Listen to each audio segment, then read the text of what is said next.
Welcome to episode 16 of the Chi-Town Shoot Wrestling Podcast. I'm Marcin, and joining me in the square circle today are Chris and David. We're coming at you from the heart of the wrestling world, Chicago, Illinois, bringing you the latest news, hottest takes, and all things WWE and AEW. Don't forget, we want to hear from you. Send us your thoughts, your questions, and wildest predictions to chitownshootpodcast at gmail.com, and we'll tackle your comments in the Chi-Town Shoot mailbag. Without further ado, let's jump in. And obviously, I just mentioned Chris and David, but we have a special guest today. Today, our episode is focusing on Matt Knicks, pro wrestler, Purple Poppy, freelance wrestling owner. Matt Knicks, how are you doing, my friend? Doing pretty good. It's Friday. It's a Friday that we're recording on. As of this recording, yeah. It was a beautiful day out today. And I'm excited to talk to you guys. Awesome. I mean, well, Chris, you know him. How long have you guys known each other? Because I've heard about you in the peripherals of conversations, and obviously I've seen you at Freelance. But how do you guys know each other? I feel like that's kind of important. I mean, I could tell the story unless you want to tell the story, I guess. No, you go ahead. I mean, it was we met at, was it last year's Halloween or was it 2 Halloweens ago? It might have been two. It was 2 years ago, I think. 2 years ago, okay, because that's when Arlene made her giant Farquaad head, and it was like a Shrek theme party or some shit. Oh, yeah. Years ago, I think. Yeah. And I was the bad wolf, and then I was like half drunkily in there taking shots of whiskey or whatever. And then Arlene mentioned that you were into wrestling, but she didn't mention that you did all this shit. So I was like, oh, sweet. So we started talking. Yeah, into wrestling's an understatement. Yeah, right. Kind of likes it. He kind of likes it. And then we were talking, but you were saying how you were wrestling and all this stuff. I'm like, what? I was like super mind blown, nerding out. But yeah, that's the story. It's so funny too, because like I hate telling people that I'm a wrestler because like, not that I hate like talking about it or anything like that. It's just like a lot of times people will be like, "Wait, you wrestle? Like you're not like jacked or anything like that." And I'm always just like, "Yeah, I know. I'm just like a guy." But he hates wrestling. Interview's over. Yeah, everyone has to look like Brock Lesnar apparently. But God, yeah. No, go ahead. Sorry. no, I was gonna say it definitely used to be like that though. Like especially when I started, like was everybody was just like, "Hey, you got to get on the gas, kid." Honestly, that's actually a good starting point because how did you get into wrestling? Like, let's first start with like your wrestling fandom. When did you first start being interested in professional wrestling? Question. Like, so I feel like I don't remember specifically like when I was like watching it consistently, but I feel like my earliest memory was not watching it live, but one of my cousins had like a bootleg VHS tape of Halloween Havoc 1997, and I remember watching like the Eddie and Ray match because Ray had that full bodysuit, the full purple bodysuit. Damn. And to me, yeah, what a callback.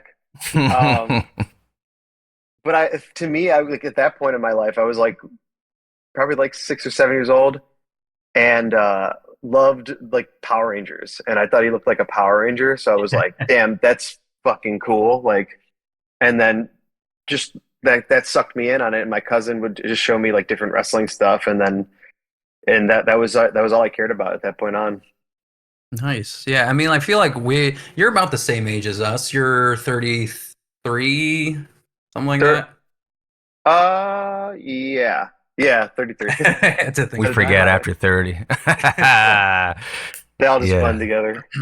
Right. Yeah, I mean, yeah, I feel like it was about the same time, but we were the way that like me and my brother were watching wrestling. It was part of it was SmackDown because we were poor and didn't have cable, so all we had was like SmackDown, like 99, 2000. UPN. Yes, exactly. Hell UPN. yeah. And I just remember the new version of DX. I think it was like, were they call it corporate DX? I don't even know. They had Tori, they had X-Pac, they had like with Stephanie McMahon. It was basically that McMahon Helmsley era. Oh Um, yeah.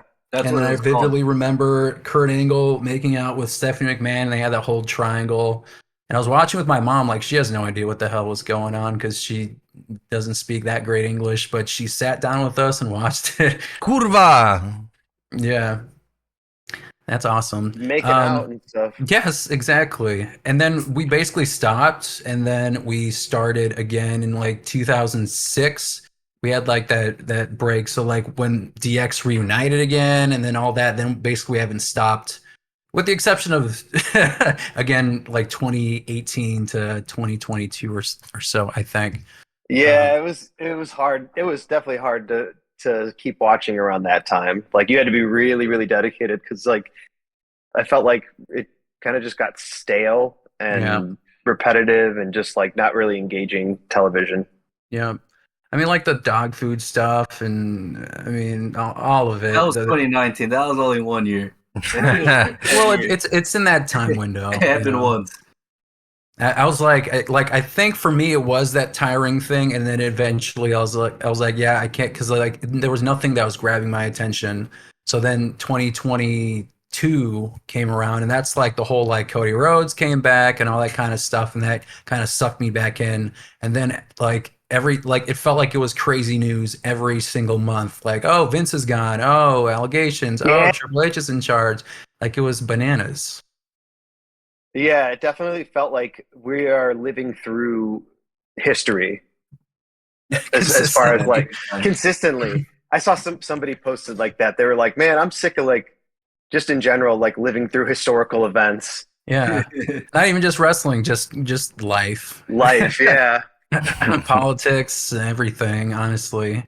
Um, so yeah, so what made you want to become a wrestler? Because there's it's one thing to be a fan, but it's another thing to actually take up the profession. How did that start for you?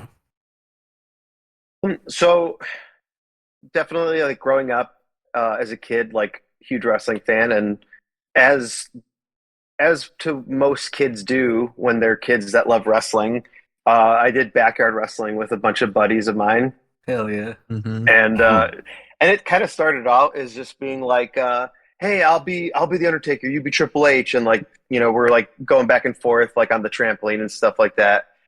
Um, but then after that, it kind of grew into like, oh, like let's just make our own characters and like be like our own wrestlers and start our own like group. And from there, it just kind of like grew on from that, where like we were doing shows on our trampoline and in Bridgeview is where I grew up, on the south side of Chicago. And I remember there was a show called MTV's Busted. What was that? Back in the day. It was a show on MTV where it was just like uh, kids or teenagers get involved in something, cops get called, and it's kind of like cops for like kids. It was a really weird show. Mischievous things.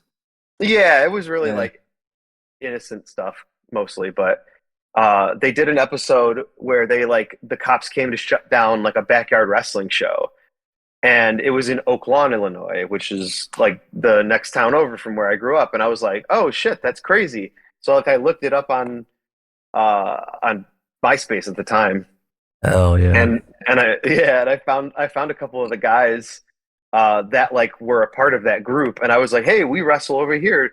Do you guys want to wrestle with us?" Like just like talking to strangers on the internet, As we do. as we do. And that's how I met like Castro. I don't know if you guys know Chris Castro, Was your tag Craig partner? Mitchell. Yeah, he's my tag partner. And Craig Mitchell and them, like that's how we met those guys. And then we did backyard wrestling shows with them. We would post on this internet forum, and we would travel like out of state to other places to wrestle. We would go to like shows in Missouri, Wisconsin, Iowa, Pennsylvania, Kentucky, like just all over the place. Like just meeting up with other dudes in their backyard and having these crazy shows where like uh you know, a lot of people think about backyard wrestling, they think of like everyone's just using like weapons and stuff like that, but it was more of like we grew up in the era as like I guess when we were teenagers and stuff around that time, like we were all like really into independent wrestling. So like Ring of Honor, CZW kind of stuff was like the stuff we were all watching, and that was the wrestling that we wanted to emulate.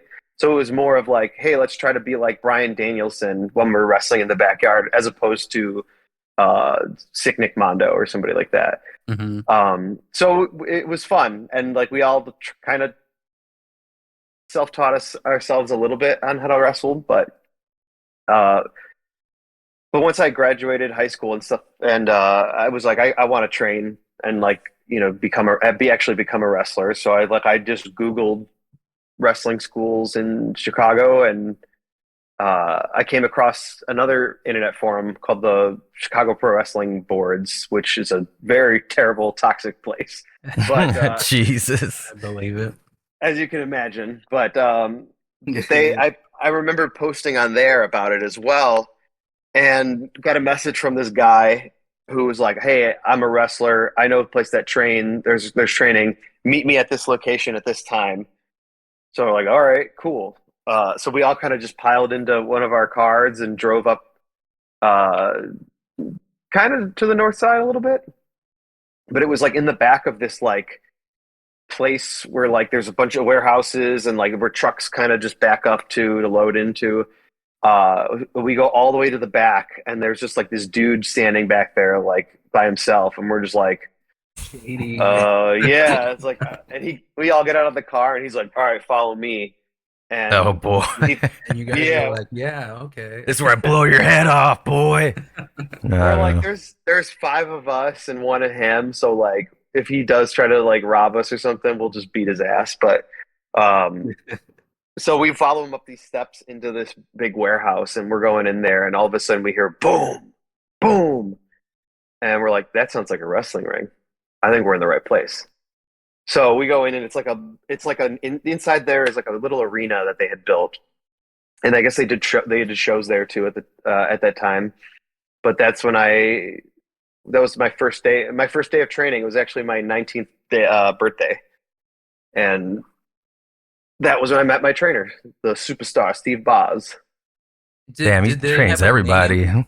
Did they have a name? What was that wrestling school? It wasn't just like unnamed warehouse number 8, was it? Well, I think at the time it was just called that, Yeah. but it was just called like Boz training. Like no, it didn't have like an official like school. It was kind of just people knew that Boz trained people on these days at this place, and it eventually became the CSW Training Academy. Mm. But at the time it was kind of just Boz just showing us how to wrestle, and in an old WWF 20 by 20 ring, which had like uh actual like ropes, like the ropes were actually made of rope. Fuck. Yeah, it was a really cool ring. Huge. Like most of the rings that you see on like indie shows, like at the freelance shows, we use an 18 by 18, but most are like 16 by 16 rings or 18 by 18. Only like WWE and like AEW use 20 by 20s, and it's like you feel the difference when you're running the ropes in there for sure.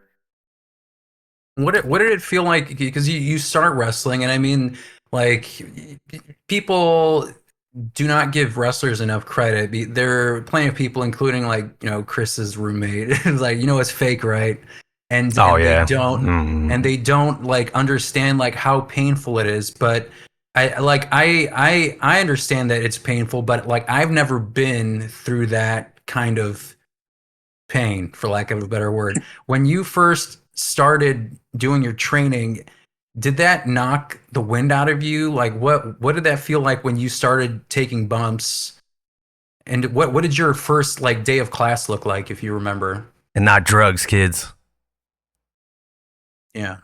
Um, it's kind of funny because like so I mentioned about the backyard wrestling stuff. So we had like been bumping, I guess, since like for a couple of years at that point. As not maybe not like the correct way, but like after a while, like we were kind of just taking bumps how we were, and like, You weren't giving and we yourself were like concussions and smashing no, your not necessarily, but um, I guess we had already kind of like built up that callus a little bit. So like once we started training, it was like just the same motion as we were. But we because at the time backyard wrestling was kind of taboo, and like I remember like it used to be like dudes would be like if they found out you did backyard wrestling at shows, they would like beat you up in the locker room and stuff. They're because they're like we take this so serious, like What? this is our industry, and you guys are like making a mockery of it. So we kind of just were like, everybody was like, don't tell anybody anything. And we like dumbed ourselves down a little bit. Like when we first started, we're like, is this how you run the ropes? Like doing it like wrong. And then like after like a week or two, we just started doing it normal again. And then like our trainer was just like, wow, you guys catch on real quick. Like we were like, yeah. And again, like not that we were like, we like knew how to wrestle already or anything like that, but like just like the basics as far as like taking a bump or running the ropes, like we've kind of already had a pretty good grasp on that. hmm And so it was once we started like learning how to wrestle as far as like putting a match together and like um psychology as far as like what things you do in the ring and why you do it and where you do it. That was like, oh shit, because even before like when we met Craig and all them in Castro, uh, we used to just like wrestle and like not call anything. We would just do because me and like one of my other buddies came up doing like amateur wrestling in high school, so we were like already like doing like wrestling already. So we kind of would just like grab each other and like I would hook him for a suplex, and he would just know that I was giving him a suplex, and I would just give him a suplex, and they were like watching us wrestle, and they were just like, "Do you guys just not call anything?" And we're like, no, call. What do you mean call? Like, what is calling a match? Like, and they were just like, holy shit, you guys are like gonna hurt each other, just like tossing each other around like that. Just gonna put your fucking head through this thing. Before we get too Yeah. far though, what was your first proper gimmick? Was it always Purple Poppy? Or were you like, okay, this is my gimmick, and then you ran that for a bit? Um, I'll be honest, like I've never really had a gimmick. Even now, I would say like I don't really like. But currently, I'm just like I tell people I'm like I'm a guy that likes the color purple, I guess. I mean, that's a gimmick, I Um, guess, right? but like even starting out, like I was just Matt Knicks, you know. I guess kind of like my gimmick was because this was like right around the time that Twitter first like launched, and 11. this was like when Zack Ryder was doing like the Z True Ice whatever his The Long YouTube show. Island Story. Yeah, that's what it was. And he was like doing the like me on Facebook, follow me on Twitter, subscribe on YouTube. Like he would do the whole spiel. And so I was like, oh, I'm gonna do this as like my bit. And like I actually got a T-shirt made at 1 Hour Tees before I worked there. Um, and it was just like it said follow me on Twitter, and then it had like the Twitter logo, and on the back it was the QR code that went to my Twitter page. And I was just follow me on Twitter, Matt Knicks, and that was just like my gimmick. It was I was just trying to get everyone to follow me on Twitter. Nice. And everyone used to make fun of me about it at first, but then like fast forward to now, like that's everybody's using Twitter for everything. Like that's like the main, well, not really the main one anymore, but For wrestling, I feel like it's still a pretty big um, it's like a hub. hub. Yeah, thank you. That's the word I was looking for. Hub for like just wrestling kind of. There, I mean, it's a cesspool. Don't get me wrong. And there's Yeah, it's like a pretty lot of bad. people where I'm That's like, a lot of Jesus fun. Christ. Like there's no boundaries here. But yeah, definitely like because like even WWE is like, oh, we have speed now. Like they feel like there's this kind of community of wrestling on X.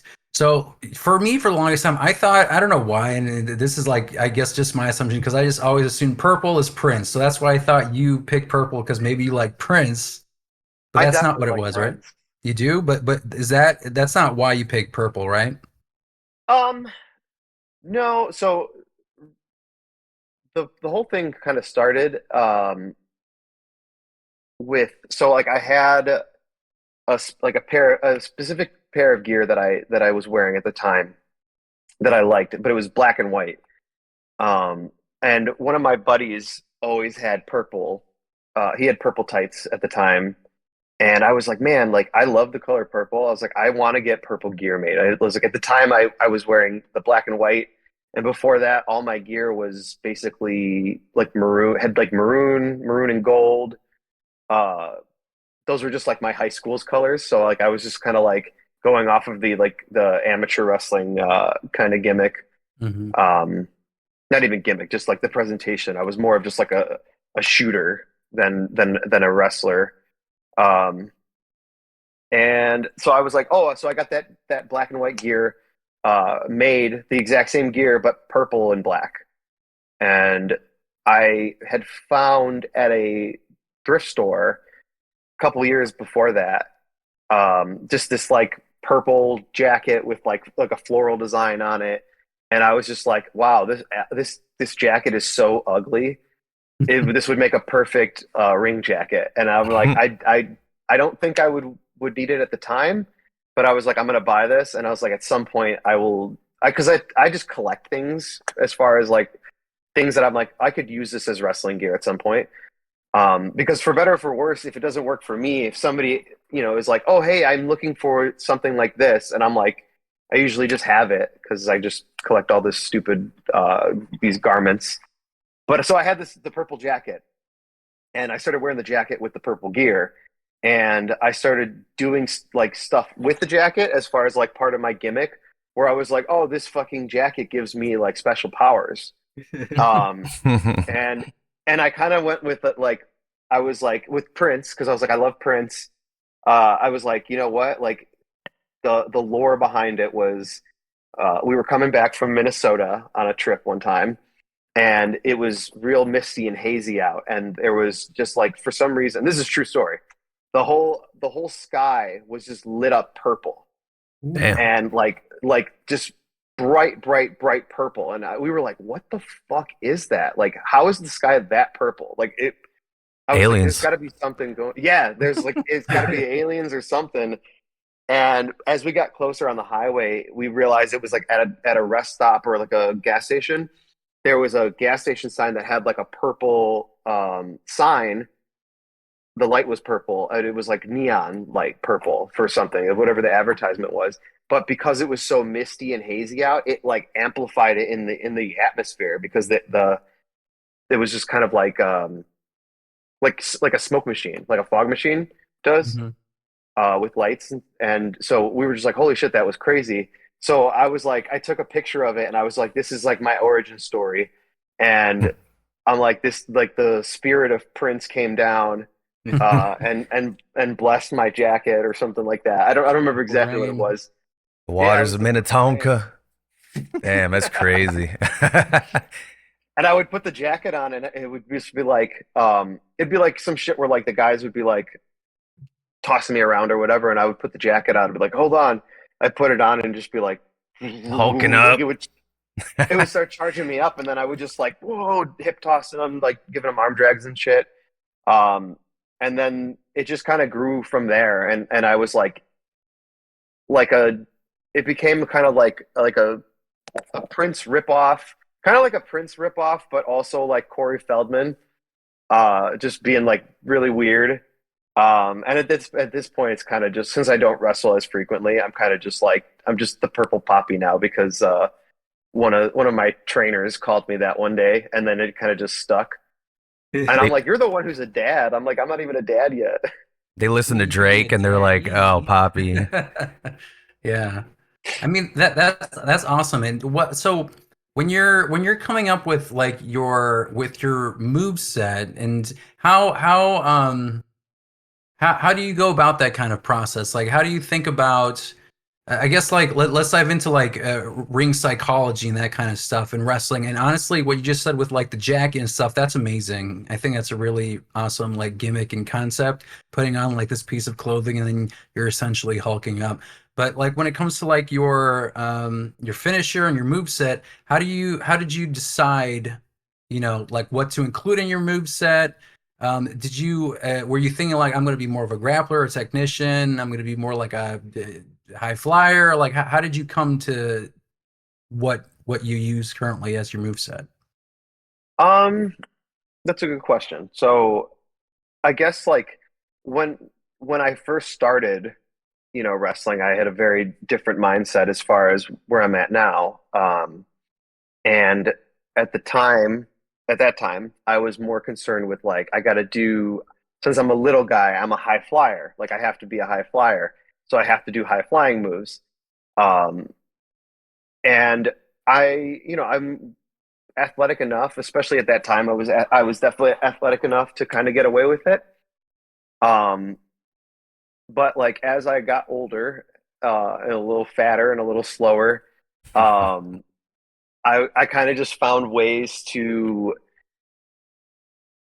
not like get around it because I'll still do like I'll bust out a moonsault every once in a while, but like I especially for me, I'm like there's guys on the shows that I'm on that are doing like 10 million different things like that are way more exciting than that. So I'm like at least I can contribute in a different way. So you kind of think about it in those regards where you're like, well, if I know so and so is doing this and so is going to do this, then I know I can do this well. As far as like, so for me, it's like I like a lot of the uh, world of sport style wrestling, like Johnny Saint. Um, and so I'm like, I'm trying to implement, like, take some of those, like, world of sport style moves and mixing it in with, like, some lucha as well.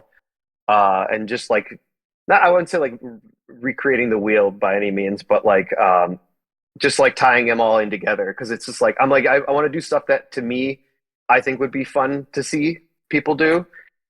So, like, now I do, like, this spot where, like, I'll do, like, a run spot from like corner to corner, and like I'll do this spot.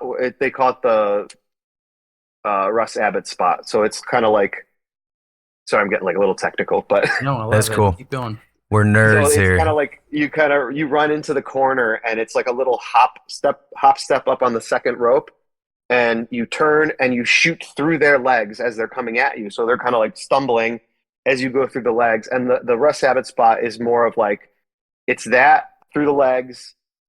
He grabs you around the waist, and then it's kind of like you do like a weird little like shimmy down and to get out. Then you duck down and crawl backwards through their legs again.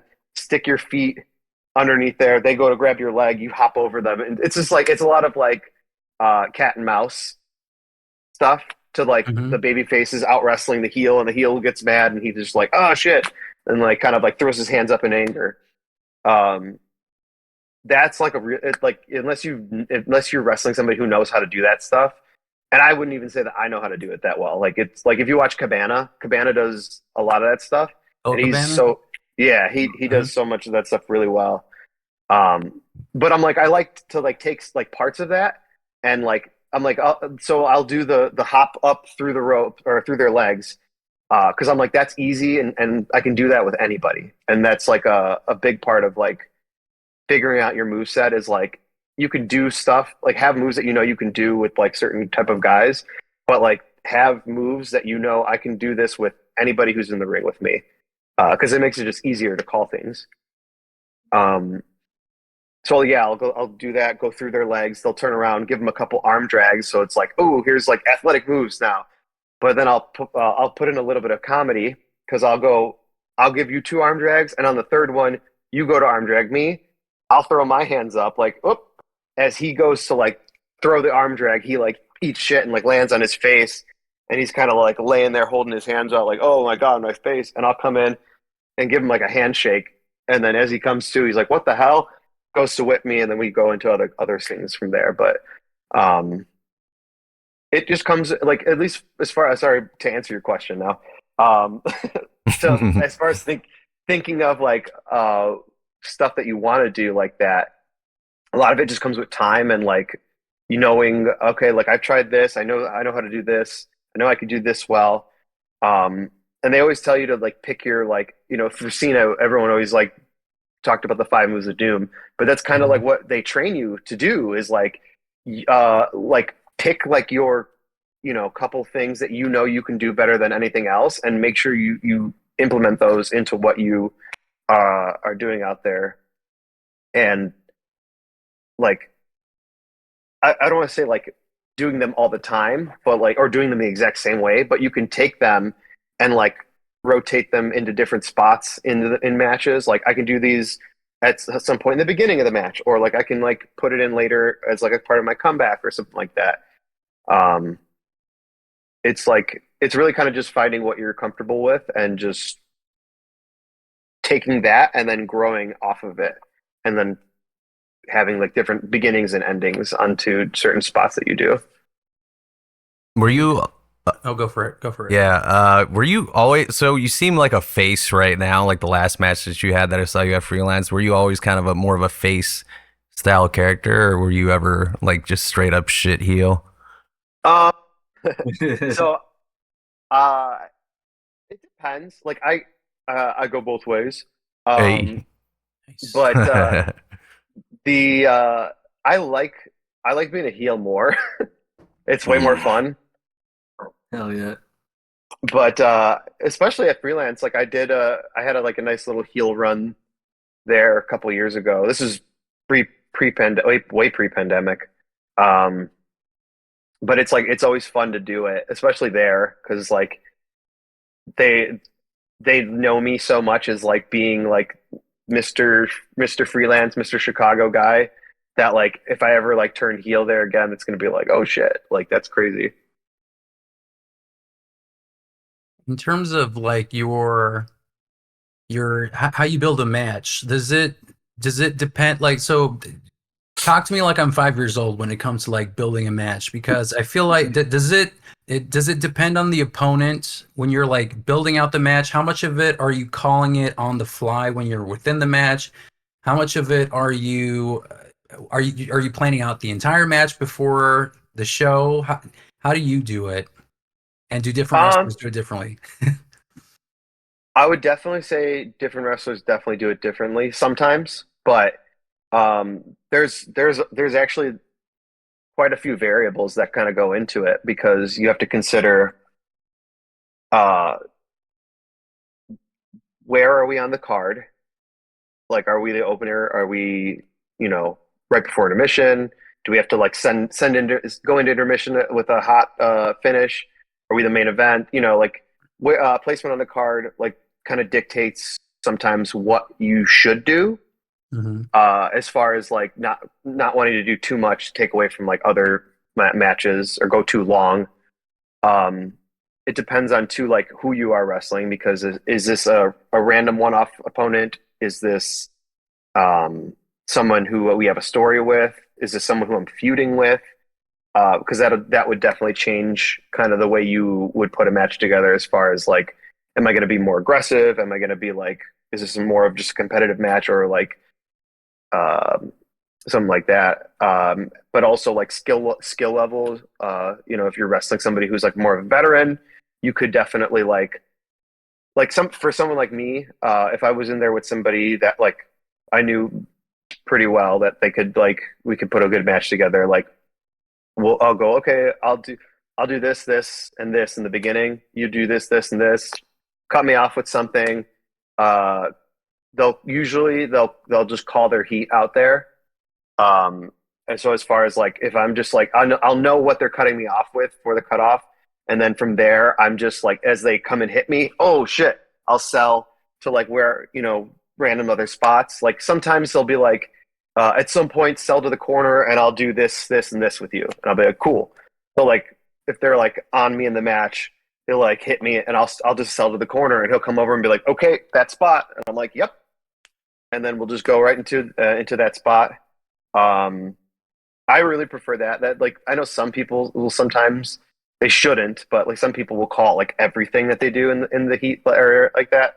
And I'm Hmm. like, just especially if I'm a heel and I'm putting heat, I go, all I'm doing is punches, kicks. Maybe I'm choking you on the rope, because, and I didn't even notice this until like a couple of years ago. Like, is like how much like how little you have to do as far as being a heel uh, to get heat.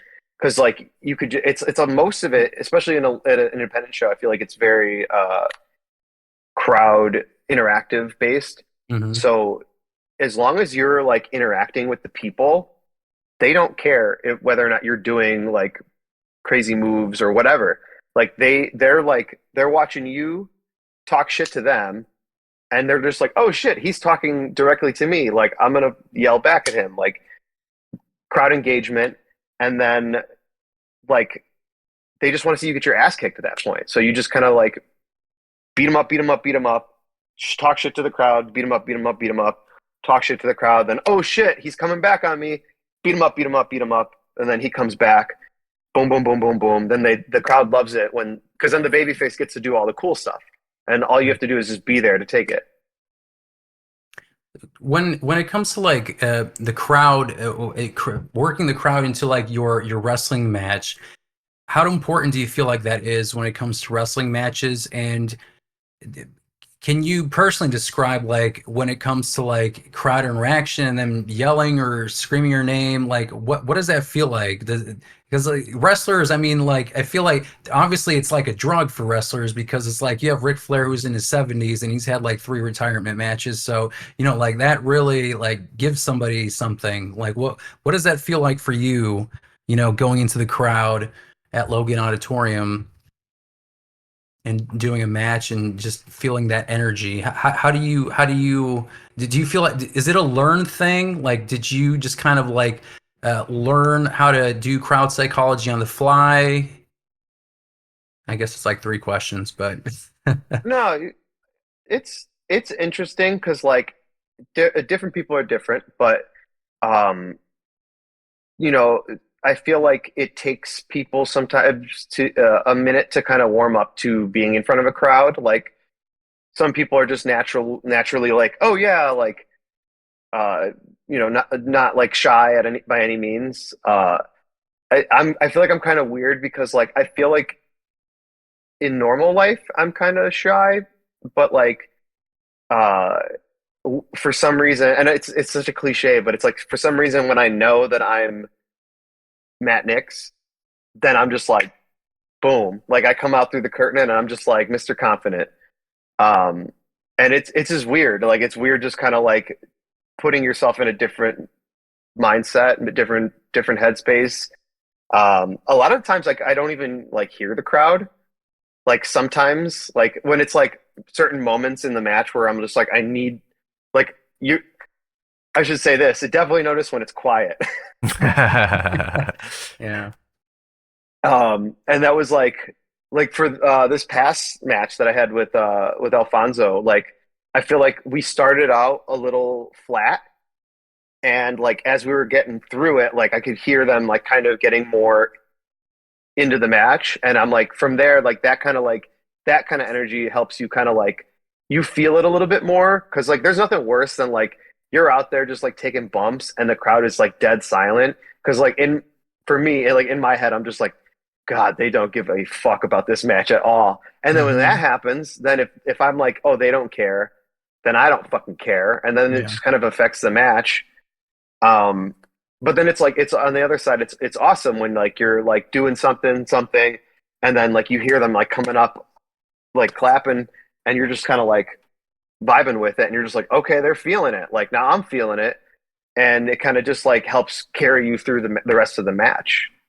And when you're feeling it, do you like if whenever you reach that crescendo of like crowd energy, do you ever like have these kind of like, what, I'm just gonna like jump off the stage or do something that's completely fucked up based off like crowd energy? Like, does that adrenaline ever get you where I feel like the one that we attended all together, I think it was that tag match. I forgot who the wrestler was, but I think she like injured herself because they like chucked her off the stage. Oh, Um, yeah, so like I feel like that. Like, was that? I don't know if you remember. Was that planned? I mean, or you know what? Answer the first question, like That for was the target, yourself. Leo Rush, right? Um, Give him. I don't remember. No, I think Was it it when we wasn't. were standing or we were sitting? We yeah, you guys, were we I love were all you guys. we were standing. I think this was when Danhausen was there, wasn't it? I was high off my ass, just Oh, as wow. FYI. Well, I guess for yourself, like, when you feel that energy, like, do you ever like I'm like, all right, you know, I'm gonna do this, do something crazy, just because the adrenaline is so high. It's No. it honestly though, like when I go out there, I'm like calm. Like Mm. I'm not like jittery. I always tell people like I've never been like nervous ever going out for a match. Like it's always just like, oh yeah, I know what I'm supposed to do. You don't have any Um ritual before you go out? half-ass stretching. The old That's arm, confidence, cross man. arm. A little bit of this. I do That's confidence. a little bit of You toe even have like touchies. people like The Rock that like paces back and forth. Like Cody was talking about, like, or CM Punk was talking about, like, oh, I saw all these like people that are doing their rituals at WrestleMania 40, and The Rock has like a thing that he hypes himself up. And I know when we were in Raw uh, in March, like that awesome Raw episode, he was like we were basically at that angle where like the entrance was there, and I'm like, holy shit, I think that's The Rock. Like you could see like the And edge. pacing back and forth. Yeah, he's Yeah. like pacing back and forth. He's like his head is down. He's like psyching himself up. He's So jumping around like Brock. yeah, so that's awesome that you're so cool, calm, and collected. It's weird. Like I sometimes I feel like because like some of the kids like the Bang Bros, they're like Yeah. like Yeah. literally right before they come out, they're like they put their heads together and they fucking slap each other in the face like hard as fuck. And I'm like you guys are insane. Like and I get it. Like everybody has their thing. They like some people feel like I think they need like feel like they need to have that, but like I don't know. I get it. Like just literally from like walking out through the curtain. Like even if I'm just like dragging ass, like I'm tired, like before the match, and oh, and then as soon as I pop out through the curtain, it's just like that immediate like spark. Um, but yeah, like I feel like I never really am nervous. Real life makes me nervous. Wrestling makes me. I get wrestling. Real life is the real mystery. I Put hear that you. on a shirt. 1 hour tees, print that shit. No. Yeah. I got so just to kind of bounce off of you were saying like when the crowd's kind of dead, you're like I don't give a fuck. I mean, do you no sell? Do you just kind of like just go through the motions and it's like super obvious? Like take a bump and you just get up like whatever, or how's that kind of look in like in a pretty dead air match if that ever has happened? Usually, if it's me, the telltale sign will be if it's dead quiet, you'll just hear me talking a lot more, like out loud. Okay. Uh, and it'll just be me, like, because I'm like, okay, well, if they don't care about the match, if I can at least make them laugh, then that's a win for me. So it'll just be like a lot of like, uh, he'll like slam me or something. Like I'll take a bump and I'll just be like, oh, well, that hurt. Like, and just trying to pop the crowd. Like I'll just Yeah. start saying random shit. Like if I'm putting heat on the guy, I'll just be like, yeah, tell this to your mama or some shit. Like I don't know. Like it's literally just shit that pops into my head. Yeah, yeah. Random shit. A lot of Simpsons quotes.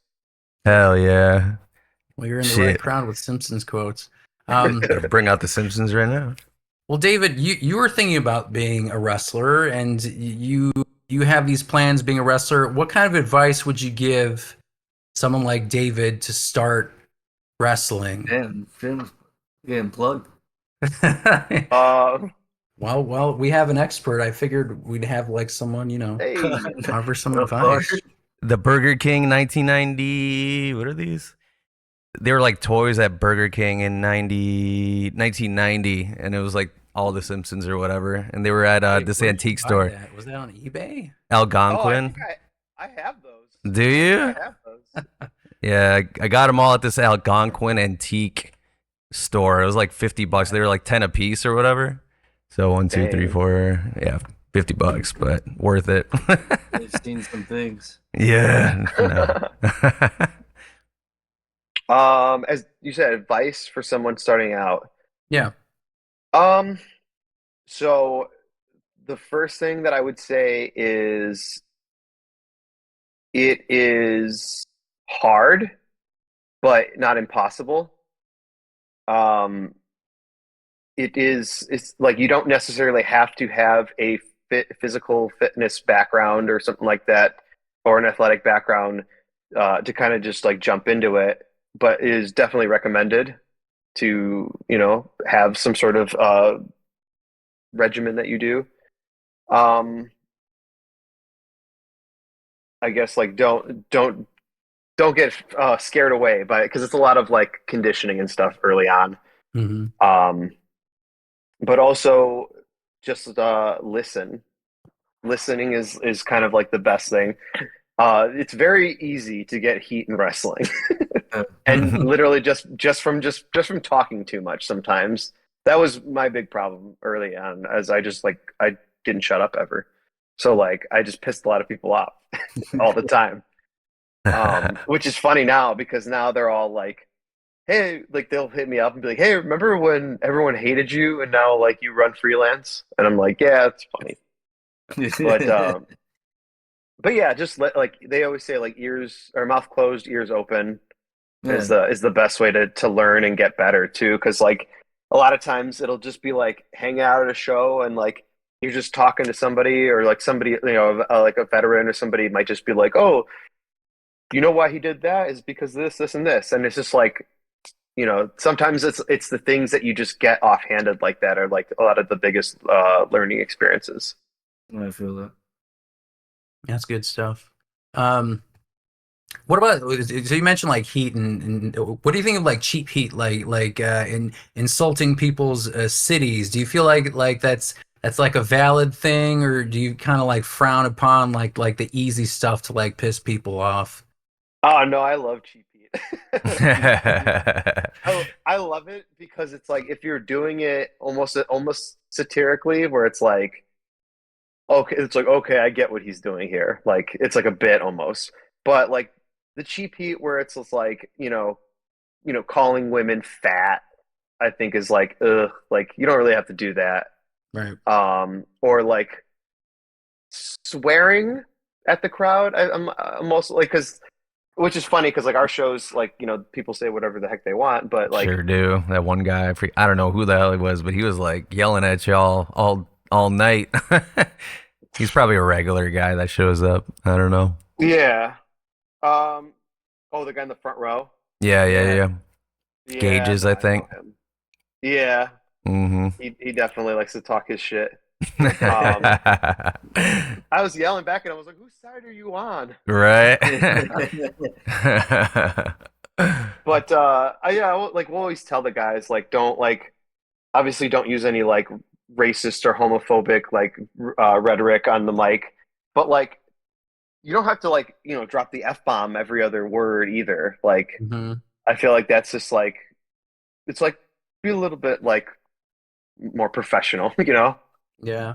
I mean, I hear that. Like, I feel like like things with like for me, like personally, like when it comes to like AEW or people like who bleed too much or swear too much, like it kind of loses its luster a little bit if you keep using it.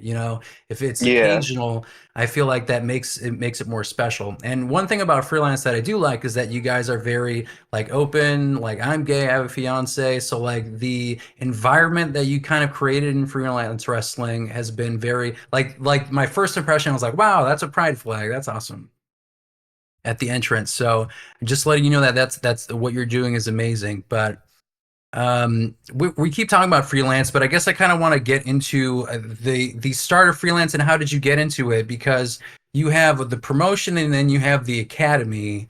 Did they start around the same time, or which one started first? Um, so the freelance itself started first. Like we started in June of 2014. Mm-hmm. Um, the academy, so it's kind of interesting because so there was training happening out in Villa Park. That was like the unofficial freelance academy at the time. We didn't really have a school, but like we were just like, oh, they're doing training out there. So like if you want to go get trained, go out there. But I didn't have like really a hand in it until uh I think it was like all like around All In, the first All In. Um randomly, so I work at Pro Wrestling Tees, and my boss was just like, he came up to me one day and he's like, "Hey, I bought a wrestling ring." And I was Mm. like, "Oh, really?" And he goes, "Yeah, it's coming all in weekend." I guess he traded t-shirts, and he like paid cash and then like t-shirts to High Spots, and they just brought him a ring. And I was like, "Oh, sick." I was like, "Where are we gonna put it?" And he's like, "We're gonna put it in the warehouse." I'm like, "Oh, can we run practices here?" And he was just like, "Yeah, I don't care." Mm. So that was kind of how that started, and I was just like, "Yo, we should do like an actual like freelance school." And so it kind of got its start there for a while. I don't remember what year that was. What, 2017? Maybe 2017 into 2018. Um, maybe 2018 into 2019. I can't remember exactly, but That's the academy, right? Yeah. yeah. And then we were at Pro Wrestling Tees for a while, and then like right into the pandemic, we started leasing the building that we were in most recently. So we moved everything over there, and we were there for a couple years, 3 years, I think. And now now we're out in Elmhurst, back with the Galley Lucha is the company that's helping host us now for the time being until we find a new spot again. Were you guys across from the patio, or am I hallucinating? Like on Irving Park? Or am I thinking of somebody else? Hallucinating. Oh, Hallucinating. no, that was us. We did two shows at Irving Hall. So it was right Yes. across from the patio. Yes. But then the city came and shut it down because they didn't have a license to run events there, Oh wow. Damn. Wow. which almost fucked us because we were in the middle. It was actually the Freelance 9 year anniversary show. Well, so like Mhm. last June, we were wrapping up. We had two matches left, and they came in and they were just like, "We got to shut this place down." And I was like, "There's two matches left. Can we finish the show and then we'll They never." came in during the show and said they have to shut it down. Came with like message. Uh-oh. I think you cut off. I think you're good now, but you cut off for a brief second. Um, so yeah, so it almost fucked us. But the problem is that the venue got shut down that night, and the Yeah. following night, AAW was supposed to be running a show there, so they definitely got fucked. Damn. Um, Who even does that? Like, is it like somebody who's calling them like, "Hey, I think there's an illegal show playing here. Can you come over and check it out?" Like, how do they even know? so I think it was the patio that called, Hmm. allegedly, Mm. um, All because allegedly. I had a run in with them hanging up flyers in that neighborhood, and they were like they apparently they don't let people hang up flyers on poles in that neighborhood. Like they get fined. Hmm. Yeah, it's considered littering. I did not know that. I guess technically it's law around the entire city, but nowhere else really enforces it. I Yeah. mean, Logan Square, like when before the show, I just pointed out how like there's just like stickers and flyers literally like all over the Yeah, damn place. I I was just like, assumed that that was proper telephone pole etiquette, is just right, hanging something on it. pretty punk rock. So yeah, but the Irving area, they drive around and they fine you for that shit. So we put up posters all over the place, and they were getting fines because I guess they thought the event was at the patio, and they were yelling at the patio, and patio was like, "No, no, no, it wasn't us. It's them across the street." So then the city is just like, they don't have record, or we don't have record of them having any licenses to do anything there. And they showed up, and yeah, it was terrible. But yeah, that was us. How long have you been at Logan Auditorium as the promotion Freelance Wrestling? Have you guys been there the entire 10 years? No. No, we started out, we were running shows out of the Abbey Pub at like Grace and Elston. It is not open anymore. We were there until they had a fire. They were famously featured on the show Bar Rescue, the first season. Hmm. Oh wow. Time to look it up. And so we ran our first year there, and then once that place burned down, we moved over to Bottom Lounge, and we were doing Oh shows yeah. out of the Bottom Lounge for a while, and then for a short period of time, we did a couple shows at the Chop Shop, but when we were at Bottom Lounge, Logan actually reached out to us, and they were like, "Hey, we would love to have you guys run shows here." Hmm. And I was like, "Okay, cool." And at the time, AAW was running shows there, and it was kind of like their venue, and we kind of just like came in and took it over Yoink. on accident, like not accident, but like they invited us in, and then we just were like, "Hey, we're gonna run all of our shows here," and they were only running like 2 a year. Mm-hmm. But then yeah, we were there for the whole time until, well, the reason we had to run at Irving Hall was because so the same owner owns Logan Square and Irving Hall, and they were hosting that Star Wars burlesque show that was supposed to have like a residency there like last year, but then that ended up getting fucked up, and so we ended up coming back to Logan. Like we did a couple shows at Avondale Music Hall too last year. It was okay. So you're the owner of Freelance Wrestling. What is it? You're running a business essentially. You're running a business, and you're doing pro wrestling tees. Like what does that what does that look like for you at like as an owner? Do you have a co-owner? How many like do you have a partner who works with you when it comes to freelance wrestling? What does the business side look like for freelance? So yeah, I guess I'm the owner, but like I have a couple people that are like my partners that help run the business as well. They also help do like the booking and everything. Yeah. And what when you first started like freelance, what were like the initial challenges to like kickstart it? Um, I don't know. Like that's gonna it's so weird because like when it started, it literally was just like the most unprofessional show ever. It was just like it was just like well, hopefully people show up. And like I had like we would always like ever since like even the first show drew like maybe 100 people, Hmm. but then like after that every show like it just kind of the crowd grew and grew and grew, and like we would always sell out or like have like a huge draw, and like a lot of it was you know walk up ticket sales, so like I would just be walking around with this like wad of cash just being like just like paying people, all right, here you go, here's your money, because everyone would be following me around because they wanted their money to go drink at the bar. ECW uh style. yeah, I was like the Paul Heyman. um and it was just like there was no like organizational skills whatsoever. It was just like fuck it, man. Like I would literally just like shove all my stuff into my car, and then we would just like hang. And at the time, I didn't even drink either. Hmm. Um, I didn't drink probably for at least, well, I think I started drinking like a year or two after freelance started. Hmm. But yeah, no, it just kind of became like a party.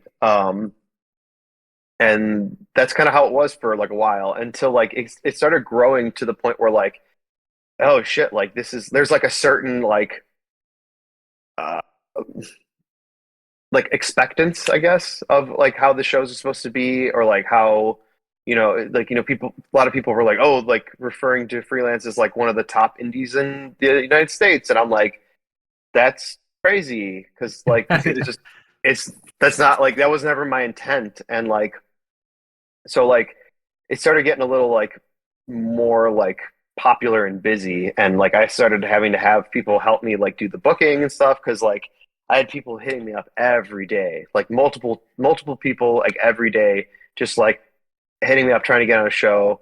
And like at the time I was very like I didn't really handle it very well because like I was very much like still in the mindset of like, oh, like I'm one of the boys, so like I want to be friends with all these guys, and like so I'm Right. like, yeah, dude, I'll help you get on, and then like, oh shit, I overbooked this show, I gotta do this. So like we were like never making any money. It was just like we would make like enough money to pay everything, and then I would walk away with maybe like a couple $100, and I would Right. just put that towards the next show. I'm like, all right, here we go, and What? like, Yeah, go oh, go for it. ahead.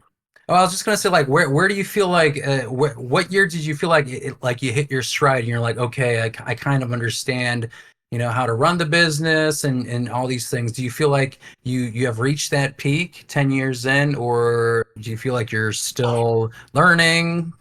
I would definitely think like late, like within the last like 2 years, like I feel like we've really started to hit our stride because of the people that I have helping me and like giving me advice and like showing me the right way to how to like put together. Because I'm a fucking idiot. Like I'm like I don't know what I'm doing. Like I get dropped on my head, like not for a living anymore, but like I've had so many concussions and stuff, and I was like I'm just a dumb wrestler. Like I mean, I'd I've never. listened to your podcast. I think you're pretty insightful as a person, so I wouldn't sell yourself short there. But I mean, I go appreciate on. that, but so like I don't know. I would try to make too many people happy all the time, and like I feel like some people started to take advantage of that, and it took its toll. And when I realized, I think it was probably 2021. I was like, I almost was like, you know what? I'm out. I'm done because it was just too stressful, man. It was killing me, Yeah. and I was just like, I talked the guys who are my partners now, James and Isaiah, and I was y'all need to like I need your help. I need you guys to help because like for the longest time I did not accept any help. I was like I need to do it. Like I have a vision. I know how I want things done. And like every time I would ask people for help and they would offer to help, they just wouldn't do it, or like they just like were, I don't want to say they were useless, but like they were just basically useless. So I'm like, all right, fuck you. Uh, I'll just do it myself. Um, and it just got too hard. So like I was like, at least a break. I need a fucking unplug from wrestling for a while. So like probably for like almost an entire year, I didn't watch wrestling. I didn't like talk about wrestling. I just like talked about it a little bit because I fucking work here. But like um, I was like I realized I was like I need a hobby outside of wrestling. I need like because it's just like that's wrestling was so like it just my life for so long that I was like I need to like be able to like unplug and talk about something else. And for me that year it was like going to baseball games again and like really getting into like watching baseball and like following uh now I follow the NFL like I watch wrestling. Like I literally talk about football like it's wrestling now. Where I'll be like, oh, look, this dude's feuding with this guy, and this guy's got heat with this guy. Like, it's everything's wrestling. That's But awesome. yeah, no, like I feel like within the last 2 years, they've really helped kind of like mold the company into a company. And I always tell them like because they're always like, well, this would never be anything without you. Like this wouldn't exist without you. And I'm like, yes, but it wouldn't have survived without you guys. Like you guys literally made this shit. You righted the ship, and like they helped make it profitable, or at least like to the point where we could put money in an account and like save money to like do cool shit, to like to Mhm. bring in the Motor City Machine Guns, to like to book Mick Foley to come in and be a guest referee. Like we're able to do those cool things because we're like smart with our money now.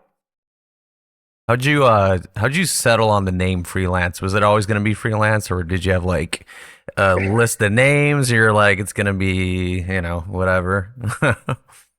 So it's kind of it's two-parter. It's kind of a tongue-in-cheek joke at like because of like when you're like wrestlers in Japan, they're called like freelancers. Mm, If they're not signed with a company. So like a freelancer is basically an independent wrestler. I was like freelance wrestling. The name freelance wrestling basically just means independent wrestling, right. Yeah. and it's like it wasn't. It also wasn't supposed to be the original idea for freelance. Wasn't like a company. It was more of like the best from everywhere else will come here and wrestle. Uh, and then it just became the name of the company. But also when we did when I met Craig and Castro and all those guys, and we did backyard wrestling, my backyard wrestling company at the time was called BWA, the Bridgeview Wrestling Association, and their company was called FWA, the Freelance Wrestling Association or Freelance Wrestling Alliance. So I kind of in tribute to that, I was like, yo, I'm going to take the name from your guys' old backyard fed, and it became just Freelance Wrestling. Very cool. That's awesome.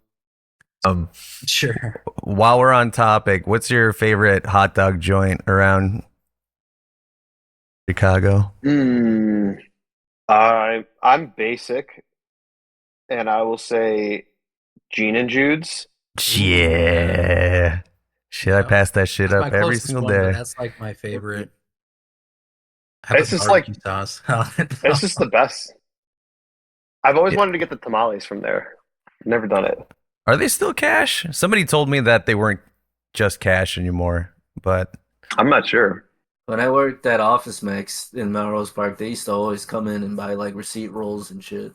for real. I Even mean, Like, dude, but bring some fucking hot dogs and I'll just let you leave with the shit. Dang. That's awesome. Cool. What neighborhoods have you been in Chicago? Where have you like kind of lived around? I live in Avondale now, which is like basically like Logan Square, as well, and Wicker Park, that whole like domain. yeah. I actually used to live in the apartment right next door to Pro Wrestling Tees, and so I lived in Bucktown for a while. Um, I swear to God, like the lady that lived across the hall from us, we swear that she was like a call girl or like something, or selling drugs, because there was constantly people coming in and out of her apartment. Like, oh, she's popular. Sounds like my Yeah, next door but- neighbors, to be honest. There's always motherfuckers coming out of here. Cars pulling up. It's crazy. Yeah. I used to date a girl that lived in Ravenswood, so like I spent a lot of time up there. It's really nice up there. I would definitely live there if it wasn't so expensive. I got some friends living there. And then like Bridgeport area, spent a lot of time in going to Sox games. And you grew I up don't in know. Bridgeview? Yeah, that's like, I don't know. Fuck. Do you know where Toyota Park is? Yeah. Yeah. I feel like I didn't get my car there, but I think I sold my car in that area. There was some kind of like used car place, and I think it was Bridgeview. My yeah. parents' house is like a couple blocks from the stadium over there. What do you think about Bridgeview for our Bridgeview listeners? Oh, what do I Always think about zero. Bridgeview? Yeah. Sucks. How did you Okay. like growing up there? It's fine. It was very like quiet-ish. Like it's like kind of like I don't know, like a nice neighborhood. Like nothing really happens there. Um, but definitely like a neighborhood where you could like leave your houses unlocked at night. I definitely which had my that parents thought used to right do all now. the time. That's But cool. now it's like weird because they do like with the stadium events that they do now. Like they have like gates on every like block. Like I went to go to my parents' house, and every street has like a gate down now, and I'm like, what the fuck? How do I get in? What happened? And you have to like have like city stickers for like the village of Bridgeview now to like be able to like go into the neighborhoods when there's events happening at the stadium. I'm like, this is so stupid. Yeah. Yeah, we But- live in Dunning by Hiawatha Park, which is like 15 minutes from O'Hare, something like that, and then 10 minutes from Gene and Jude's. Oh, hell yeah. Yeah, right by the Forest Preserves. I live 3 Schiller blocks Woods. from Patio. Yeah, and then you live 3 blocks from Patio. I'm a poser. I'm in Okay. Des Plaines. Yeah, you're in the Chicagoland area. I mean, like when WWE does their show at Allstate Arena, I mean, Allstate's in Rosemont, they still say Chicago. So That's true. I consider it like all, Chicagoland area, Chicago. When I'm you not yeah one of when those you people. when you go Chicago on enough. vacation, Yeah, when you go on vacation, you tell people you're from Chicago. That's what I used to do. Because Right. again, like you waste energy, like you displays, where's that? And then you have to go into that. But everyone knows Chicago, so you just say that, and you're it's a white lie. Like you're not from Chicago, but like it is like bordering Chicago, so you know. And I'm on the edge. Like I'm basically like a suburb. This is like where all the firefighters and police officers stay because you have to be within. I'm pretty sure you have to be within city limits to Yeah. work for the Chicago police. So that's where everyone else is here. Yeah, no one wants to live in the city. Yeah, I mean we did too. Like you say, you live in Avondale. We lived on Sawyer by Horner Park. I was that I don't It was even. It old was like Irving. Irving Irving Park Park and and Kedzie. Sawyer. Irving Park and Kedzie. Yeah. No. Okay. So we lived there for like 2 years, two and a half, I 18, grew up around there. 2020. So almost 3 years. Yeah. That's not too far from us. Yeah. Um, so when it comes to like so you mentioned that you worked at pro wrestling or you work at pro wrestling tees. Did that come around like around the same time as you were doing freelance wrestling? How did you start working for pro wrestling tees?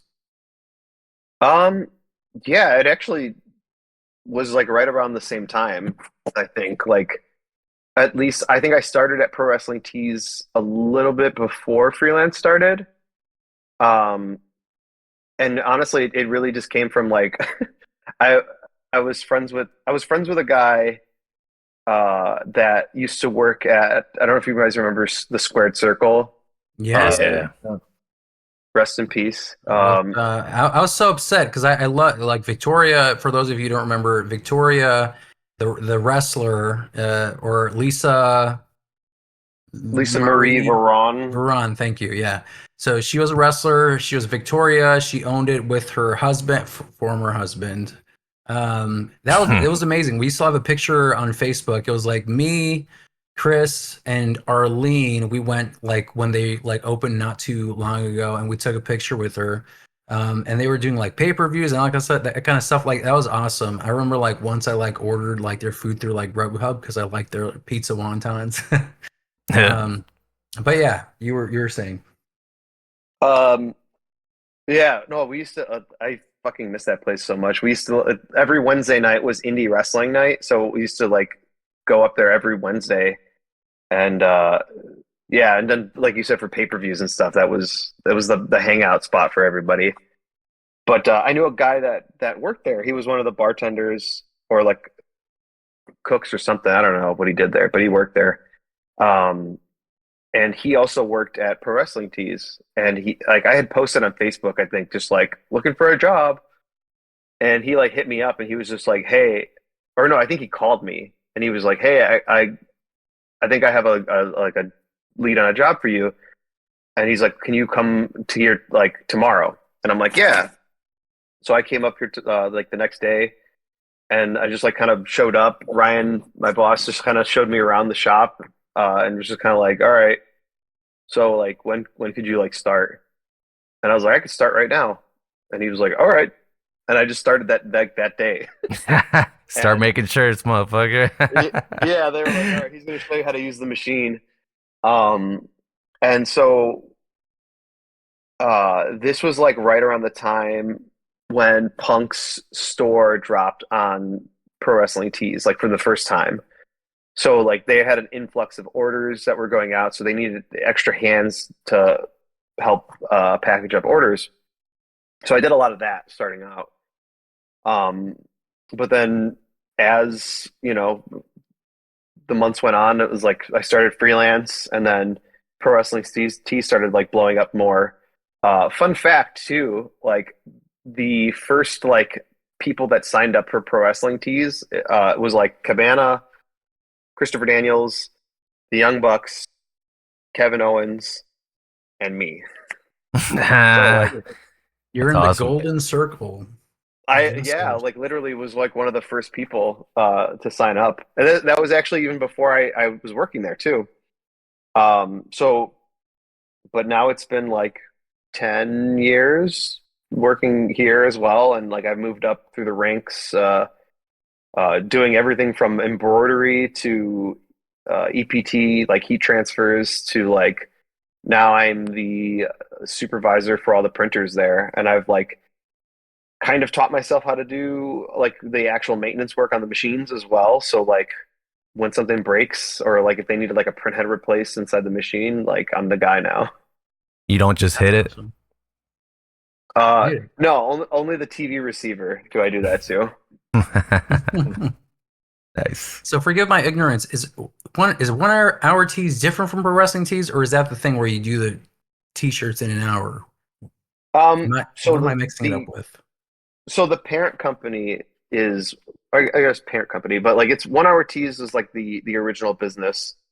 Okay. Pro Wrestling Tees was primarily an online based business as far as like uh where you would order your shirts from, but it was all done in the same shop. Like we use the same machines. The orders just would come through like a different like computer. But since the Pro Wrestling Tees business has blown up since it started, Pro Wrestling Tees is kind of the majority of the business now. Mhm. And 1 Hour Tees, it's still there, and people we still get like a lot of orders from like people ordering like family reunion shirts. School a lot of schools order shirts through us. So they're still pretty busy on that end as well. But I would say I primarily work more in the Pro Wrestling Tees side of it. Very rarely will I like print like the 1 Hour Tees orders and stuff, just because like I'm the vet now on the printing team, so now I can be like, all right, you guys, I distribute the orders to them, and I'm like, you Yeah, guys you do can these ones, you do these. delegate. Yeah, I I'll remember do all. seeing Colt Cabana on a advertisement by Billboard. Squared Circle Restaurant. Yeah, like his face, mouth wide Him just open. like, Yes, Yeah. exactly. Yeah. yeah, Yeah, that I was remember that. that was my boss. He was like, I'm gonna put Cabana on all these like billboards and stuff. That's awesome. Um, and he's kind of just been like, it's funny because like that's just like been the thing now. When people come into town, they're like, oh, I saw Cabana on the billboard. Yep, it works. I mean, I would see it every time. I would just always look at him and just point to him, like, "Oh, there he is again." It was pretty smart placement because he's like in the middle of everything. It's like the Yeah. one Bears. Who was the Bears player with the hair Ryan replacement? Urlacher. Is it Oh Urlacher? yeah. Yeah, Urlacher like got you like just kind of like associate them with a specific product. It's like going through the Midwest and it's like hell is real or whatever, like that kind of thing. Den. Can't forget that Lion shit. adult. that was the Yeah. first thing I did when I turned 18. I remember we were driving through Indiana and we like purposely stopped at a Lion's Den because I was like, we're buying porn because we can. I always like thought That's about awesome. like what does the inside of a lion's den look like? Like do Beads? they have beads? Yeah, do they have bead curtains? It just looks like a video store. Like a Like a box. Blockbuster? Like the look of Yeah, it YouTube. just looks Or like a it just local looks family video? yeah, it just looks like a family video. And like maybe there might be like because there's no adult section because the whole thing is an adult section. So Is there like Yeah, the tape entrance on is a the? bead curtain. Is everything just out? It's like full frontal. They're not like putting like black tape or some shit on the tapes or yeah, whatever. Tapes. no, it's all out there, and there's a lot of cameras. No jerking off in the store. Well, I mean, I get probably that, all but also guys who are super horny probably just want to just grab the DVD and go. yeah, or just like these people getting robbed probably all the time. Yeah. You think Like, so? my horniness is Yeah. overpowering my logic and thoughts, so I'm just gonna like stick you up for these. Put it in the bag. Four. Give me these $3 DVDs. Right. That's the coolest thing in freelance in the pre-show with the random ass DVD. I love Dude, that. it's such a funny like bit because it's literally just like you win a prize, it's knocked up on DVD or like fever pitch. Yo, I got Miami Vice like 3 shows ago. I got Miami Vice because I shot like it was like these targets or whatever, and it was like this like dart gun or whatever, and I shot it, and I got Miami Vice. It was great. That's pretty sick. Yeah, there's always like something random in there that I'm like, oh, that's actually pretty sick, and no one ever picks them. Who provides that? Who provides all that shit? Buys them? Jason does. He just buys them. He buys them at Goodwill like before he shows up to that day. Oh wow, that's cool. That's awesome. Yeah, it's a great idea. Like it's funny because it's more. I feel it's more of just like the act of being like doing the game and like being part of the show is like more of the prize than the actual prize. Yeah. How'd you guys land Kirby as your announcer? Kirby's he's been a like a focal point of the area for like years, and I think I had a different guy for the first show. It was just like a dude that I knew, but then like I was like, oh no, I was like, I want Kirby to do like the next show, and then he did like show number two throughout his the rest of his time there, and he just kind of became like it really started out as just like a lot of times you just like we just needed a ring announcer, and so I just got a guy, and then okay, well he couldn't do the next show, so I know Kirby does ring announcing, like I'm gonna get Kirby to do it, and then since I know he's reliable, I'm just gonna book him for every show. And then he just became the voice of freelance, like it's almost like it's you just don't it doesn't feel right when he's not there. It doesn't feel Right. like an actual freelance show. Yeah. Is he retired now? Is this like what he does in his spare time, or does he do something outside of freelance? Do you know? He's actually a teacher.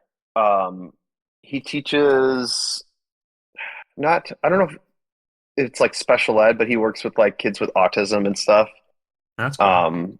Yeah, no, it's really awesome. He actually like the day he had like the day he went into the hospital when they were like, you need to get a new heart. Well, he was like at work, like, and he was like having trouble breathing and stuff. And that's when he was like, I'm gonna go home. And he was just like walking from the building to the car. He was like, I was so out of breath that he's like, I called my wife and I was just like, I need to go to the hospital. Like something's wrong.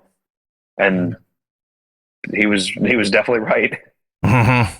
That's awesome. I mean, you just guys had that event to raise money for him. That's amazing. Was it your idea? How did you guys come up with like let's just like raise money for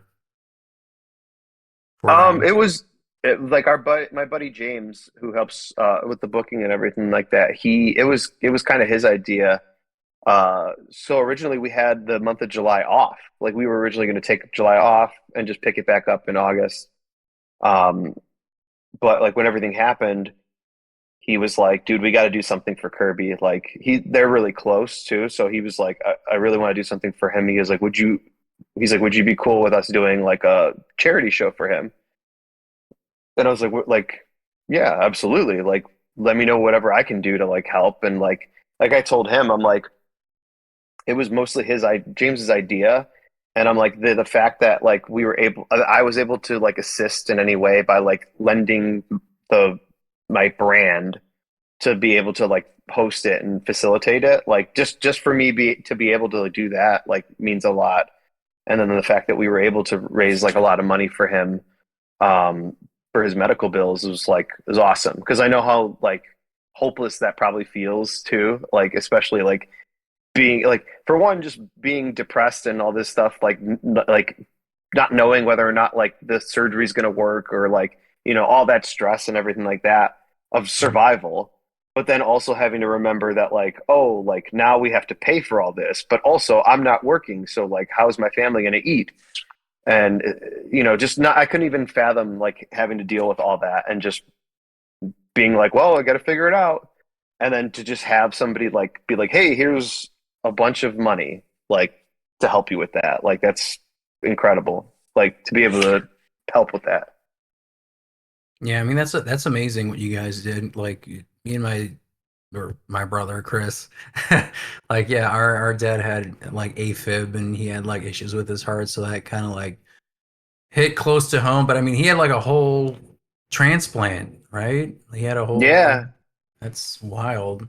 Was he like he is he a wrestling fan like or was he would like how did that come about? Like was he interested in wrestling before he started doing the announcing for your shows? yeah, no, he's a huge wrestling fan. Like he grew up it's so funny too because he's like a wrestling nerd. as well. So like, but he's like really like nerdy into like Japanese wrestling and stuff like that. So like he's definitely like super into it. Very It's cool. awesome.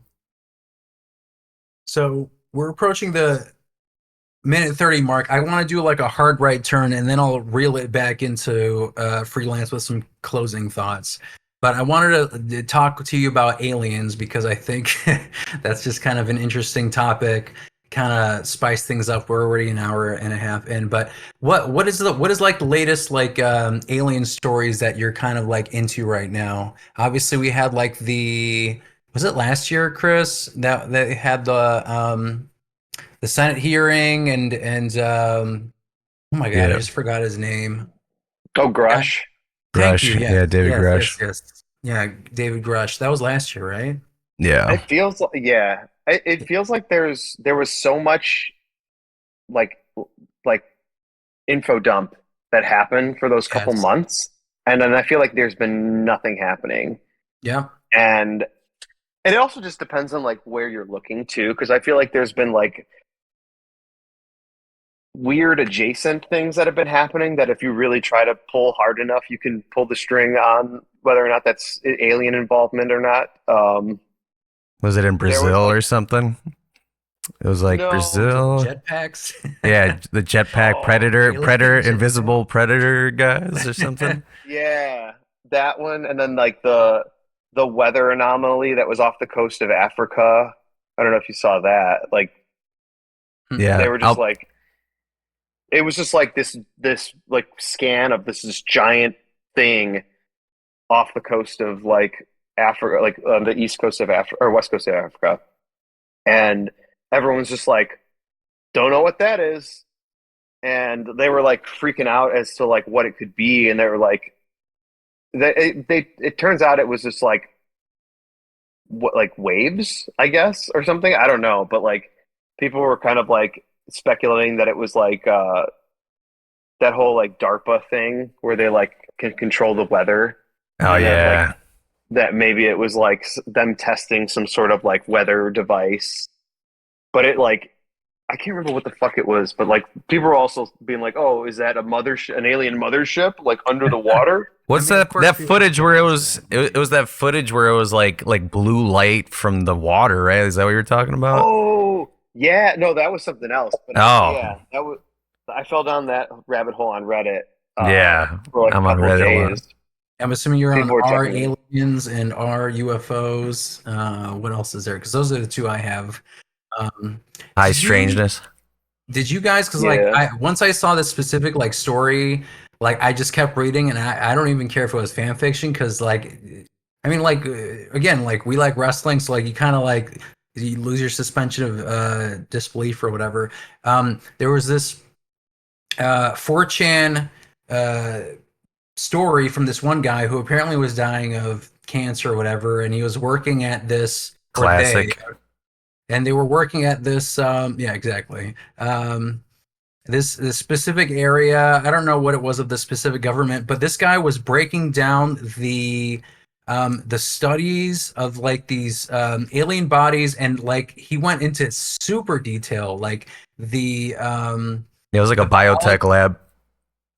the biology that there are parts of the government that were like I don't know if it was the Bermuda Triangle, but like there is an area in the ocean that the government already knows that they approach this area, and like they've had people like get like disintegrated or what Nice. whatever it Shit. was. But like they he was talking about like the biology of like these creatures, and it was like it was very scientific. I'm about to speak like super Joe Rogan right now, but like super like just very Boom. well no like the biology he was giving me, like they were giving me the like the type of blood, the makeup and all that kind of stuff, and like the biology of like the thing that they got. And there were like multiple screenshots. I don't know if you guys have seen it, but like I'll definitely send it to you. But I was like reading it like 1 a.m. I didn't stop reading it till like 2 in the morning. 'Cause Dang. it was like screenshots of like it just seemed super real because he was coming it from like a scientific perspective. Yeah. No, I've never I don't seen that. know. Yeah, I'll, I I'll did see DM you some. guys it. I did see something where like people were talking about the idea that like the classic like gray aliens that we always see, Yeah, um, that they may potentially just be like biological like drones, yeah. in the sense that they're made from like biological material, but like they don't have like stomachs and stuff. Like they don't like they breathe, but like they're only designed to like survive for so long. And it's like Hmm. these ships that come down that like are visiting Earth or whatever, like, and this is what people are seeing. Like, why would you send yourself, or Right. like wherever they're coming from? Like, it could take, thousands, hundreds of thousands of years to even get here. So they have these like biological drones that are essentially like created like beings that like can pilot the vehicles and stuff. Because there was like a story from someone like that was like in CIA that like there was like just during Vietnam, I think, that there was like a lot of like activity happening there, and there was like a craft that like came down that crashed, and they investigated the crash site, and they went inside this like vehicle, and there was like a bunch of them just kind of like standing around, and they were able to like walk over and like touch them and stuff, and like they just grabbed them by the hand and walked them right out of the vehicle. The And they said they drone, just, the yeah, aliens. They're like, all You right, gotta, this you way, gotta send me sir. that shit because I haven't read that one. That's It comes awesome. with It's yeah, it like, was insane. this is way out. Great. Well, what got you into it? That's a good question. Is how'd you even start like getting into this kind of shit? I mean, I've always been like a fan of like just mysteries and like science fiction for sure. And I just have it's more of a fascination with like space than it is with like aliens specifically. Mm. Um, I'm just like the idea that like it's insane sometimes when you think about it. Like if you've ever been like on top of a really tall building or like in a plane and just looking down and seeing how just vast and wide and like huge our world is. And then to think that like just beyond it there is so much more that is like it's just infinitely large, and there's so much just beyond our own planet, and we'll never probably never ever be able to see it in person, and it's like it kills me. And I'm like that like it's just fascinating to me, like that there is, other planets and stuff like that. It's very humbling, I think. It's one of those things, I think, at least for me personally, that when you think about it, a lot of these like problems that we experience, they just feel insignificant. And a lot of times if I'm experiencing something or like I'm stressed about something, I'll just kind of think about the state of everything and just be like, well, yeah, this shit doesn't really matter, I guess. Like that kind of a thought. Literally. And I try to tell people that all the time, like the guys at work a lot when they get pissed off about some shit. Or like they'll be talking shit about like whatever is going on. And I'm just like, dude, I was like, be mad about shit that's worth being mad about. Like, don't be mad about this like trivial bullshit. Like, Right. yeah. and like you said, like it is very humbling, and just like I don't want to say how insignificant we are, Yeah. but like the to kind of think about like that like being like rude to people and stuff. I'm like, why, like people that are like really shitty and just think that they're like so important, and I'm just like, you are like the tiniest blip on the the human like existence. Like why do you feel like that your existence is so much more important than mine or like somebody else's? And you know like 10, 20, 100,000 years from now, like no one's gonna even know any of us existed probably.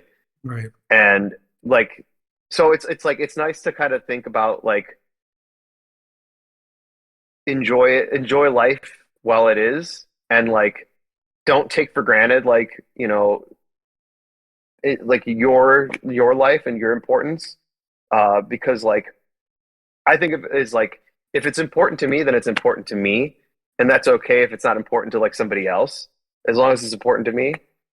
Um, as far as like things that I like, like I always try to think of like uh when I was growing up, I used to like not like to talk about like the stuff that I was into because like, oh, like you just get made fun of for liking, comic book stuff or like wrestling or, space and stuff. They'd be like, oh, what are you, some sort of fucking nerd? Not really, but like, but that was kind of like how it was growing up. Like people are, kids like to make fun of people that like weird things, and but if it matters to you, then that's all that really matters. Yeah. That was a weird turnabout. No, I like that. I'm glad it went that direction because it's something that everybody can kind of relate to and they can use. Like if they just hear that, they're like, he's right. I mean, that's great. I like that. I mean, you hear about like these, I mean, like even in your personal lives, and you hear about all these like kind of stories, like even like wrestling dirt sheets and that kind of stuff, if we want to tie it back into wrestling and that kind of stuff. Yeah, like a lot of things that you like like it's a lot of energy to get super angry and upset over specific things. And I feel like there's more to life than just like getting upset over something superficial, I guess, for lack of a better word. it's a waste of energy. Yeah, exactly. And that's kind of like how I approach like situations. If if I get in an argument, if I'm dealing with a situation like Chris mentioned, you kind of like you take a step back and then you kind of like reassess the situation. But like I've also kind of conditioned myself to not be because like I know when I was younger I was getting like upset or like people like focus on things and people like even my age like still do about like acceptance and like social media is a big thing for a lot of people and for whatever reason like for like WWE and AEW wrestlers, it seems like a lot of people like they focus their energy on like what people say on Twitter and X and that kind of stuff. And I'm like I like take a step back like it's you have to realize like what the percentages of people on that platform are and think about like how big of your audience is and even think about bigger than that like your life and all that kind of stuff like I wouldn't like stress out over those kinds of things. Obviously, it's easy for me to say. I'm not a wrestler. I'm not in the public eye. But like I like for me personally, like I approach that in my own life in that way, and I think like I would approach that if I end up being in the public eye. You know what I mean? Like it is a waste of energy. Like you're stressing over like anime avatars who are like talking shit on Twitter, or pictures of Yeah, dogs who are racist. I don't know. it's just like when I realized that, like when the light bulb finally went off in my head, where I'm just like, oh, these aren't real people. Like they are Yeah. real people, but like their They're not. opinions are not real. Yeah. But some might be bots as well. Some might be actual just That's bots. true. Dead But that's the internet thing theory. is like when oh yeah, I believe in that for sure. Partially. What simulation theory? I love No, fucking a with dead people, internet though. Oh, theory. Simulation theory. Well, you know what? We'll come back. We'll do like we'll expand our wrestling podcast to like conspiracy cryptoids. theory. Yes, Yeah. Theology. and cryptids. Because That'd I be could go great. for an hour about I went to a Bigfoot museum, but that's a whole other story. But you were saying What was I saying? I don't know. I just mentioned Bigfoot, and I guess we were Oh talking no. about like Twitter and X and stuff, and then you learned that Oh yeah, they're not real people, and yeah, like, so it's like it's much easier to kind of just block that out and just be like, or I like messing with people when they're like, when I post something and somebody will say something like really shitty or mean or and I'll be like, all right, like I usually like thank them or just be like, hey, thanks for that perspective, man, yeah. and they're just like, oh, Fuming. I didn't get the reaction I wanted. Right. That's my approach: is kill them with kindness. You say thank you, or appreciate your perspective, because they expect some kind of like the response that most people would probably do is anger or being upset or whatever. So I definitely agree with that. So we are approaching near the end, so I kind of want to wrap this up, and I want to ask you one final question that kind of ties in back to wrestling. So you are a wrestler, you are a promoter, you have been in the wrestling business for the past decade plus. What do you want your legacy to be in the world of professional wrestling? If you had to sum everything up, if you had to think of something, what do you want your legacy to be? I think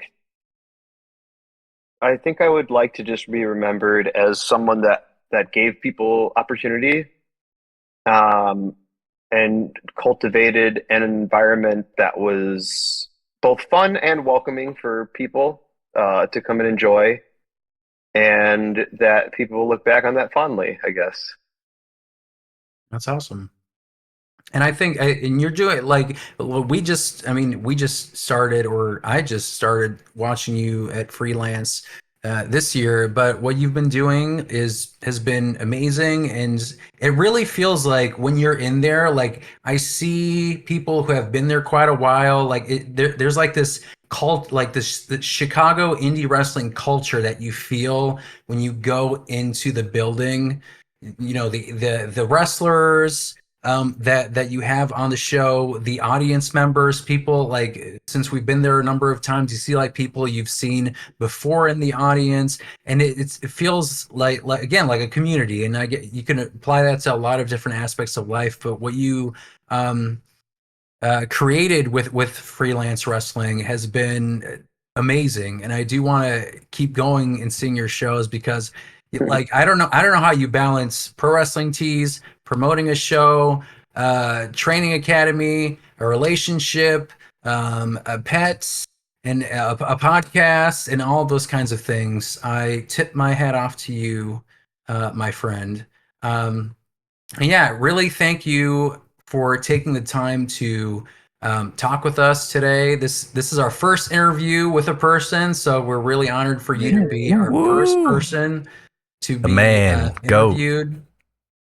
You are the GOAT, and I really want you to be back for, you know what, like just other things like WWE and AEW topics, just kind of like being additional talking head, because listening, because like I was like researching you and listening to your podcast leading up to this interview. So just kind of, Oh no. well, just kind of like no.